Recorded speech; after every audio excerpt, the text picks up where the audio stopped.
ॐ अज्ञानतिमिरान्धस्य ज्ञानञ्जनशलाकया चक्षुरुन्मिलितं येन तस्मै श्रीगुरुवे नमः। हरे कृष्णा। भगवद गीता अध्याय 8वां चैप्टर श्लोक संख्या 13। ओम इति एक अक्षरं ब्रह्म व्याहरन् माम् अनुस्मरन् य प्रयाति त्यजन् देहं स याति परमां गतिम्। इस योगाभ्यास में स्थित होकर तथा अक्षरों के परम संयोग यानी ओंकार का उच्चारण करते हुए यदि कोई भगवान का चिंतन करता है और अपने शरीर का त्याग करता है तो वह निश्चित रूप से आध्यात्मिक लोकों को जाता है। तो एक बात तो यहाँ पर बहुत क्लियरली बताई जा रही है कि अल्टीमेटली जीवन का कुछ और उद्देश्य है। जहाँ पर पढ़ के लगता है कि आध्यात्मिक लोक में चले जाना जीवन का उद्देश्य होना चाहिए, और क्योंकि वही हमारा असली घर है, वहीं पर हमें अपना असली स्वरूप मिलता है। इस शरीर को हमें त्यागना पड़ता है। इस शरीर को त्यागने का कुछ एक स्पेसिफिक नियम है, तरीके हैं, जिससे कि शरीर त्यागने पर दोबारा शरीर ना मिले। नहीं तो क्या होता है, हम शरीर त्यागते हैं और हर कोई व्यक्ति शरीर त्यागता है, लेकिन फिर से शरीर मिल जाता है। उसके ऊपर का उसका कोई कंट्रोल नहीं होता, उसको ज्ञात ही नहीं होता है कि किस शरीर में जाके गिरेगा। लेकिन ये भगवद गीता में जब हम पढ़ते हैं तो हमें समझ में आता है कि शरीर त्यागने का क्या तरीका है, कैसे शरीर को त्यागा जा सकता है, जिससे कि दोबारा से शरीर प्राप्त ना हो और हम आध्यात्मिक लोगों को जाएं। तो इससे ये भी समझ में आता है कि आध्यात्मिक लोकों को जाता है, और सारे आध्यात्मिक लोग एक जैसे नहीं है। There is a lot of variety in आध्यात्मिक लोग, आप जानते ही हैं। इससे ये भी समझ में आता है कि आध्यात्मिक लोग एक अलग जगह है और भौतिक लोग एक अलग जगह है। यानी कि पृथ्वी है, स्वर्ग लोक हैं, ब्रह्म लोक है, इवन ब्रह्मा जी का लोक है, सूर्य लोक है, चंद्र लोक है।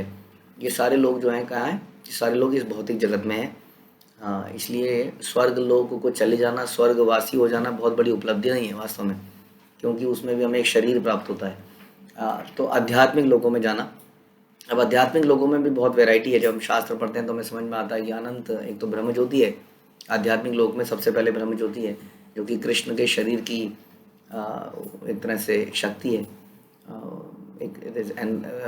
एक ऊर्जा है जो कि उनके शरीर से निकलती है, जिसको हम ब्रह्म ज्योति कहते हैं। उसके बाद में कई सारे स्पिरिचुअल जगत हैं, कई सारे वैकुंठ हैं, कई सारे, सॉरी, जिसमें कि बहुत सारे अलग अलग भगवान के अवतार रहते हैं, इटर्नली रहते हैं। जैसे जैसे भगवान अवतार लेते हैं उन्हीं अवतारों का एक एक लोक है। उसी में फिर आगे जाके हम देखते हैं, उसी में द्वारका है, मथुरा है, अयोध्या है और फिर गोलोक है। तो इस प्रकार से अलग अलग धाम हैं, आध्यात्मिक लोक भी अलग अलग हैं। हाँ, तो प्रभुपाद यहाँ बता रहे हैं कि व्यक्ति अपने अभ्यास के अनुसार अपने अभ्यास के अनुसार किसी एक आध्यात्मिक लोक में चला जाता है जैसा कि वो अभ्यास करता है। तो यानी कि बहुत ज़्यादा वैरायटी है हमारे कर्मों का। या तो हम शरीर में रहेंगे, अधोगति को जाएंगे, यानी कि जानवर बनेंगे, निचले लोगों में जाएंगे, या कुछ पुण्य कर्म कर लेंगे तो उचले लोगों को चले जाएंगे, स्वर्ग इत्यादि। हाँ, और पुण्य और पाप के ऊपर के कर्म करेंगे, अकर्म करेंगे, तो भी हम आध्यात्मिक लोगों में जा सकते हैं। वो भी अलग अलग हैं। किसकी हम आराधना करते हैं, हमारे आराध्य देव कौन है, हमें नरसिंह भगवान प्रिय हैं या हमें कोई और भगवान का अवतार अच्छा लगता है, वैकुंठ नारायण से हमारी सहज अट्रैक्शन है तो हम नारायण के पास जाएंगे। लेकिन यदि कोई उसी तरह से कोई राम के प्रति अट्रैक्टेड है तो अयोध्या में जाएगा, इटर्नल अयोध्या में, नॉट इस संसार की अयोध्या में। और इस प्रकार से अल्टीमेटली जो कृष्ण को प्रेम करते हैं वो गोलोक वृंदावन धाम जाएंगे, जो सारे आध्यात्मिक जगत में सर्वोपरि है। तो ये तो हमने थोड़ा सा डिस्कस किया कि कितनी डेस्टिनेशंस हो सकती हैं, variety of destination, depending on कि आप क्या भजते हैं, किसको भजते हैं। इसका मतलब ये कहना कि सारे रास्ते एक ही को जगह को जाते हैं, ये बिल्कुल गलत है। इस संसार में भी सारे रास्ते एक जगह को नहीं जाते, है ना। तो ये कहना बिल्कुल गलत है जो आजकल एक चल चुका है कि किसी को भी पूज लो, किसी को भी भज लो, सब एक ही है। बल्कि आज का कल का तो ये हाल हो गया कि किसी को भी नहीं भजते हैं, किसी एक को भी नहीं भजते हैं। तो वो लोग कहाँ जाएंगे? It's a very big question. जिसका मंडे को कोई और भगवान है, ट्यूसडे को कोई और भगवान है, 7 दिनों में कोई और है, वो कहाँ जा पाएगा? ये तो मुझे लग रहा है बड़ा झगड़ा हो जाएगा। हाँ, मृत्यु के समय पर वो किसका नाम लेगा? पता नहीं, किसी एक का नाम लेगा तभी तो दूसरे का नाम ले, क्योंकि उसको आदत है सबका नाम लेने की। कौन लेने आएगा? सारे लोग एक साथ पहुंच जाएंगे, फिर डिस्कशन होगा किसको कौन लेके जाएगा भाई। तो एक तो ये समस्या है। तो इसलिए हमें जब भक्ति है, जो भजन है, वो ज्ञान के साथ करना चाहिए। ज्ञान लेना अनिवार्य है, जो कि हम शास्त्रों से लेते हैं। शास्त्र ही ज्ञान का आधार होना चाहिए। कोई व्यक्ति ज्ञान का आधार हो सकता है यदि वो व्यक्ति शास्त्रों के आधार पर बोलता है, गुरु परंपरा के आधार पर बोलता है। लेकिन आजकल देखते हैं बहुत सारे गुरु हैं जो कभी भी शास्त्रों का रेफरेंस नहीं देते हैं। वो कुछ कुछ बातें बोलते हैं, उनकी गुरु परंपरा का भी कोई अता पता नहीं है। इसलिए उनके यहाँ पर भी भगवान भी मल्टीपल वैरायटी में पाए जाते हैं। ऐसे ऐसे गुरु लोग दीक्षा में पूछते हैं, हमसे ही पूछते हैं, बताओ तुम्हें कौन से भगवान अच्छे लगते हैं। कोई कहेगा कि मुझे तो ये जो है ना बजरंग बली की सिंप्लिसिटी बड़ी अच्छी लगती है। अच्छा लो, तुम बजरंग बली का मंत्र लो। मुझे जो शिव जी का जो है ना शक्ति है, जो उन्होंने सागर को पी लिया, विष को पी लिया बूंद बना के, मुझे बड़े अद्भुत लगते हैं। मुझे राम जी की जो उनका मर्यादा है बड़ी अच्छी लगती है। कोई कहेगा कि मुझे कृष्ण की चंचलता बड़ी पसंद है। यानी कि व्यक्ति खुद बताएगा कि उसको कौन भगवान अच्छा लग रहा है। तो इस प्रकार का बाजार, भगवान का बाजार जो है एक ढोंग है एक प्रकार का, क्योंकि भगवान बिकते नहीं हैं। भगवान के अनेक रूप हो सकते हैं, लेकिन देवी देवता भगवान नहीं हो सकते, पहली चीज़। दूसरी बात, अगर आपको किसी भगवान के किसी एक विशेष रूप के प्रति आकर्षण है तो आपको उसी विशेष रूप के प्रति दृढ़ता से सेवा करनी चाहिए, पूजा करनी चाहिए, दृढ़ता से। ये नहीं कि आज कोई और है कल कोई और है। यदि आप बाई चांस राम भगवान के भी, जो कि राम क्योंकि कृष्ण की अवतार हैं, इसलिए राम के यदि आप भक्त हैं तो दृढ़ता से भक्ति करनी पड़ेगी राम की, तो आप उनके लोक में जाएंगे। तो कहीं ना कहीं तो दृढ़ता लानी पड़ेगी। It is not like a fashion की ट्रेंड है, आजकल इस भगवान का ट्रेंड है, आजकल इस भगवान का ट्रेंड है। तो एक तो ये समझ में आता है कि निश्चित रूप से आध्यात्मिक लोकों को जाएगा। देयर आर मैनी आध्यात्मिक लोक, इससे पता चलता है इस श्लोक से। It is not one, there are many. जैसे इस संसार में बहुत सारे लोग हैं, वैसे ही आध्यात्मिक जगत में बहुत सारे लोग हैं। अब जाएगा कौन, उसके बारे में बता रहे हैं। जाएगा वो व्यक्ति, यहाँ पर बताया गया जो अक्षरों के, क्योंकि यहाँ बताया इससे पहले वाले श्लोक को भी सुनना पड़ेगा। कई बार आपको ये सोचेंगे अच्छा है तो बहुत अच्छा है, ओम का उच्चारण करने से हम चले जाएंगे। नहीं, ओम का उच्चारण करने के पहले के 2-3 श्लोक पढ़ने पड़ेंगे, जिसमें भगवान बोल रहे हैं कि कैसे आप प्राण वायु को अलग अलग चक्रों में ऊपर उठाते जाइए, और उसे आँखों के बीच में और फिर सर के ऊपर टिका दीजिए। मन को हृदय में, यानी कि कृष्ण में, भगवान में, परमात्मा में जोड़िए। इंद्रियों को इंद्रिय वस्तुओं के से पे जाने से रोकिए। और फिर क्या कीजिए, इस मंत्र का उच्चारण कीजिए, और यदि मंत्र का उच्चारण करते हुए भगवान का चिंतन कीजिए। और ऐसे करके यदि आप त्यागेंगे तो आध्यात्मिक लोक में जाएंगे। फिर भी कौन से लोक में जाएंगे, that there is a variety, कि कौन से आध्यात्मिक लोक में जाएंगे। अब हमें शिला प्रभुपाद बताते हैं और शास्त्रों से हम सुनते हैं कि कलयुग में जो कलयुग में जो ओंकार का रिप्रेजेंटेशन है, जो कलयुग में मंत्र बताया गया है, वो है हरे कृष्णा कृष्ण कृष्ण हरे हरे, हरे राम राम राम हरे हरे। तो ये मंत्र कलयुग में बताया गया। हरे नाम एव केवलम कलयुग नास्तेव नास्तेव नास्तेव गतिरन्यथा, कि कलयुग में और कोई रास्ता और कोई गति और कोई मंत्र नहीं है, केवल ये महामंत्र है। यही मंत्र है। इसका जो इस पे जो स्टैंप लगाई, वो स्टैंप लगाई स्वयं चैतन्य महाप्रभु ने। तो चैतन्य महाप्रभु ने क्या बोला, चैतन्य महाप्रभु ने इसी मंत्र का उच्चारण किया, और वो स्वयं भगवान है। क्योंकि वो स्वयं भगवान है और वो इस पे ठप्पा मारते हैं कि यही मंत्र है। इसके अलावा और भी सारे कली काले नाम रूप कृष्ण अवतार, हम सुनते हैं कि नाम के रूप में भगवान आए हैं, और कृष्ण ये उनका नाम है, राम उनका नाम है। खासतौर पे जो मंत्र है, कली संतरण उपनिषद में बताया गया, इति षोडशकम नाम नाम कली कलमशय नाशनम, कि ये 16 अक्षरों से जो बना मंत्र है, ये कलयुग के सारे कलेशों को समाप्त करने वाला है। और न जाने अनेक अनेक ऐसे श्लोक हैं जहाँ पर एक बताया गया है कि ये जो है महामंत्र कलयुग में लेना चाहिए, और इसी का प्रचार चैतन्य महाप्रभु ने किया। तो हमें क्या करना है फिर? अब हमें ये करना है कि हम इस योगाभ्यास को तो नहीं कर पाएंगे, क्योंकि हम अपने प्राण वायु को ऊपर उठा के ऐसे करके, ये योग शक्ति हमारे पास नहीं है।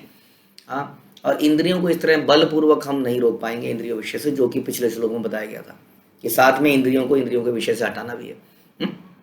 साथ ही हमने ये भी सोचा था कि इस योग पद्धति से हम 24 आवर भगवत भक्ति नहीं कर सकते। ये योग में सवेरे सवेरे उठ के लोग मेडिटेशन कर सकते हैं, आधा घंटा, समथिंग लाइक दैट, बट इसमें पूरी तरह से कृष्ण भावना में बने रहना बड़ा मुश्किल है। और जब हम पूरी तरह से नहीं बने रहेंगे तो मृत्यु के समय ये सब करना बड़ा मुश्किल है, क्योंकि मृत्यु के समय हमारा शरीर हमारा साथ नहीं देता है, हमारी चेतना हमारी साथ नहीं देती है। तो अब क्या करना चाहिए? इसलिए हमें इसलिए हमें भक्ति योग करना चाहिए। भक्ति योग में क्या खासियत है कि भक्ति योग भक्तों के साथ करी जाती है। इससे क्या फ़ायदा होता है कि यदि मैं मंत्र नहीं ले पा रहा हूँ, यदि मैं नहीं बोल पा रहा हूँ, यदि मैं स्मरण नहीं कर पा रहा हूँ, तो मुझे भक्त स्मरण करा देते हैं अपने आसपास। यदि मैं मृत्यु में भगवान का नाम नहीं बोल पा रहा हूँ या नहीं याद कर पा रहा हूँ, तो भक्त लोग हमारे सामने आसपास आके खड़े होके हरे कृष्ण का कीर्तन करते हैं। हाँ, भगवान की फोटोज लगाते हैं, दिखाते हैं, मुंह में प्रसाद डालते हैं। हाँ, तो और इस प्रकार से हमने ये भी डिस्कस किया कि कैसे जब हम 24 आवर भक्ति तो कर सकते हैं, क्योंकि भक्ति का मतलब होता है भगवान इंद्रियों को इंद्रियों के स्वामी की सेवा में लगाना। बहुत ही सिंपल डेफिनेशन भक्ति की, अपनी इंद्रियों को इंद्रियों के स्वामी यानी कि भगवान में लगाना। और ये काम तो हम 24 घंटे कर ही सकते हैं। 24 घंटे मेडिटेशन में बैठना इज डिफिकल्ट, बट 24 घंटे अपनी इंद्रियों को इस्तेमाल तो हम करते हैं। इस वक्त भी मैं अपने बोलने की इंद्रिय इस्तेमाल कर रहा हूँ, आप अपने कानों को और आँखों की दोनों की इंद्रियों को इस्तेमाल कर रहे हो, इवन मन को भी लगा रहे हो। तो इस प्रकार से इंद्रियों को लगाया जाए, क्योंकि इंद्रियों का तो काम ही है कुछ ना कुछ कामों में तो लगाना ही है। और इस प्रकार हम उसको भगवान की किसी न किसी सेवा में लगा देते हैं। कभी पैरों को हम भगवान के मंदिर में जाने में, मंदिर की सफाई करने में, केवल मंदिर ही नहीं, हमने तो ये भी चर्चा करी है, यदि आप परिवार को भी कृष्ण भावनामृत तरीके से पालते हैं तो परिवार के लिए जो भी आप कार्य करते हैं तो वो भी कृष्ण भावनामृत जाता है। यदि आप परिवार को इस तरीके से पालते हैं तो, कि उन्हें भक्त बनाना ही आपके जीवन का चरम उद्देश्य है। तो इस प्रकार से हमने सीखा है कि भक्ति योग में हम अपने पूरे दिन की दिनचर्या को इन्वॉल्व कर सकते हैं, लगा सकते हैं। लेकिन ये meditational process was not that much effective for us. हाँ, तो इस प्रकार से जब हम लगाते हैं तो अपने आप ही मृत्यु के समय इतनी प्रैक्टिस हो चुकी होती है कि हमारे मुंह से हाँ ये हरे कृष्ण मंत्र निकल जाता है, नहीं तो कोई बोलता है हमारे सामने और हम भी बुदबुदाने लगते हैं, है कि नहीं। और ये मंत्र की प्रैक्टिस भी हमें उसी तरह से करनी पड़ेगी। जब बार बार हमें समय मिले दिन में, कभी भी सीढ़ी से उतर रहे हैं, चल रहे हैं, तब हमें इस मंत्र को मन ही मन बोलते रहना चाहिए। हमें इस मंत्र की 16 माला करनी चाहिए कम से कम। ये हम सवेरे ख़त्म कर सकते हैं, काउंट करके कर सकते हैं। इसके अलावा हम लोग दिन भर में न जाने कितने काम करते हैं, तो आपसे रिक्वेस्ट है जब भी आप कुछ कर रहे हैं तो मन मन में भी बता सकते हैं। जैसे खाना बनाते हुए यदि आप बोल के मंत्र करेंगे तो इट इज़ पॉसिबल कि आपके मुंह से कुछ थूक निकलेगा और खाने में गिरेगा, तो वो तो बहुत अच्छी बात नहीं है, क्योंकि भगवान का भोग बन रहा है। आप ऐसे में मन ही मन हरे कृष्ण का मंत्र जप सकते हैं। उसके अलावा पूरे दिन में, तो इस प्रकार की जब हमारी प्रैक्टिस हो जाएगी तो मृत्यु के समय हमारे मुंह से ये मंत्र अपने आप निकलेगा। आप देखेंगे भक्तों की इतनी प्रैक्टिस है कि ना चाहते हुए भी अनजाने में भक्त लोगों के मुंह से ये चलता ही रहता है, निकलता ही रहता है। वो कोई फिल्मी गाना सुनते हैं, कहीं रास्ते में चल रहा है कि कोई बजा रहा है, और थोड़ी देर में वो भी उसी फिल्मी गाने को गाने लगते हैं, लेकिन हरे कृष्णा के शब्दों के साथ। ऐसा आप देखेंगे भक्तों के जीवन में, क्योंकि वो इतना मंत्र जपने की उनकी प्रैक्टिस हो गई है। तो इस प्रकार भक्त लोग हरे कृष्ण मंत्र जपते हुए अपना प्राण त्यागते हैं और भगवान का चिंतन अपने आप हो जाता है, क्योंकि नाम में और भगवान में कोई अंतर नहीं है। इसलिए जब आप नाम ले रहे हैं तो चिंतन नहीं भी हो रहा है तो भी कोई फिक्र नहीं है, वो भी चिंतन ही है, क्योंकि आप उस मंत्र के ऊपर चिंतन कर रहे हैं जो कि as good as Krishna himself. तो ये यहाँ पर बताया जा रहा है। तो इस प्रकार से भक्तों को इसको लेना है। जो ये योगा की विधि बताई वो विधि डिफ़िकल्ट है, इसको हम पहले ही डिस्कस कर चुके हैं बड़ी डिटेल में 6ठे अध्याय में, कि कैसे ये योग पद्धति इस युग के लिए नहीं है। ये योग पद्धति वास्तव में सतयुग के लिए थी, जब आयु बड़ी थी और मेडिटेशनल के लिए मन जो है थोड़ा शांत हुआ करता था, इंद्रियां थोड़ी शांत थी, रुक जाती थी, घंटों सालों तक व्यक्ति तपस्या करता था, मेडिटेशन करता था। अब किसी व्यक्ति को मेडिटेशन में 5 मिनट बैठाना भी इज़ वेरी डिफ़िकल्ट, हम 5 मिनट भी नहीं बैठा पाते हैं। तो ये इसलिए हमें सोचना होगा कि जो प्रैक्टिकल तरीका हमारे आचार्यों ने बनाया है वो है हरे कृष्ण महामंत्र का जप। तो आप सभी इसको कीजिए और आध्यात्मिक लोग गोलोक को प्राप्त कीजिए। हरे कृष्णा। श्रील प्रभुपाद की जय, भगवद गीता की जय।